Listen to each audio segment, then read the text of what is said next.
My रामभद्राय रामचन्द्राय वेधसे रघुनाथाय नाथाय श्री सीताया पतये नमः।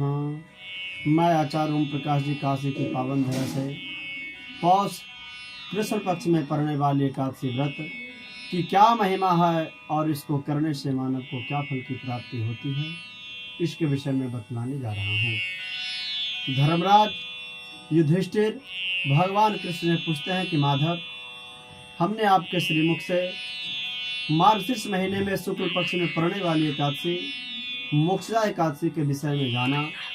अब हमारी इच्छा है कि पौष कृष्ण पक्ष में पड़ने वाली एकादशी को किस नाम से जाना जाता है और इस व्रत को करने से मानव को क्या फल की प्राप्ति होती है, इसके विषय में बताएं। भगवान माधव कहते हैं, धर्मराज युधिष्ठिर, पौष कृष्ण पक्ष महीने में पड़ने वाली एकादशी सफला एकादशी व्रत के नाम से जानी जाती है। इस एकादशी व्रत के विषय में प्राचीन एक कथा बतलाता हूँ। प्राचीन काल में चंपा नाम की नगरी में एक महस्मति नाम का राजा राज करता था। उसके 4 पुत्र थे। बड़े पुत्र का नाम लूम्पक था।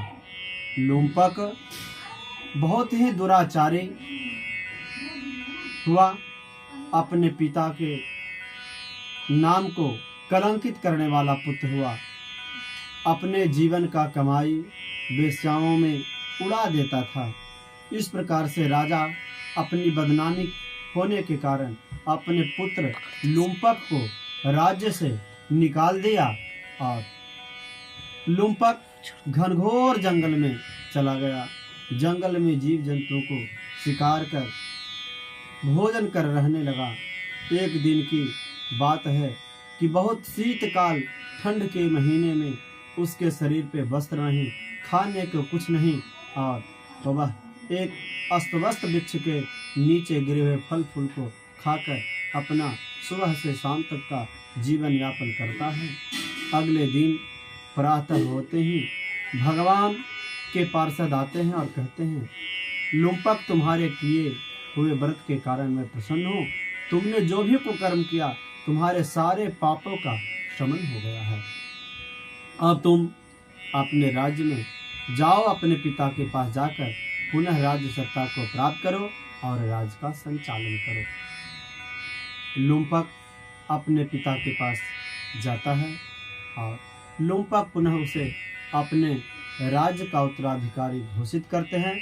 इस प्रकार लूम्पक अब वैष्णव धर्म को पालन करते हुए भगवान विष्णु की उपासना करते हुए प्रजाओं का अच्छा तरह से पालन पोषण करते हुए गौ ब्राह्मणों की सेवा करते हुए अंत में परम पद मोक्ष दुर्लभ योनि मोक्ष को प्राप्त करता है।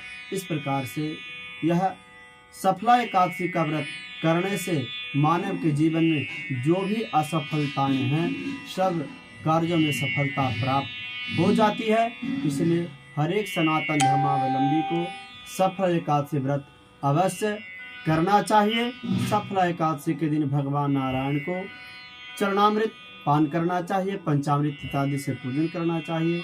विष्णु सहस्रनाम, गीता, श्रीमद्भागवत महापुराण, गजेंद्र मोक्ष स्तोत्र तथा ओम नमो भगवते वासुदेवाय अच्युतम केशवम राम नारायणम कृष्ण दामोदरम वासुदेवम हरे श्रीधरम माधवम गोपिका वल्लभम जानकी नायकम रामचंद्रम भजे। भगवान के इन पावन नामों का अवश्य उच्चारण करना चाहिए। इस प्रकार से यह कथा आपको अच्छा लगे तो अधिक लोगों तक शेयर करें, हमारे चैनल को सब्सक्राइब करें। कथावाचक आचार्य ओम प्रकाश जी महाराज काशी।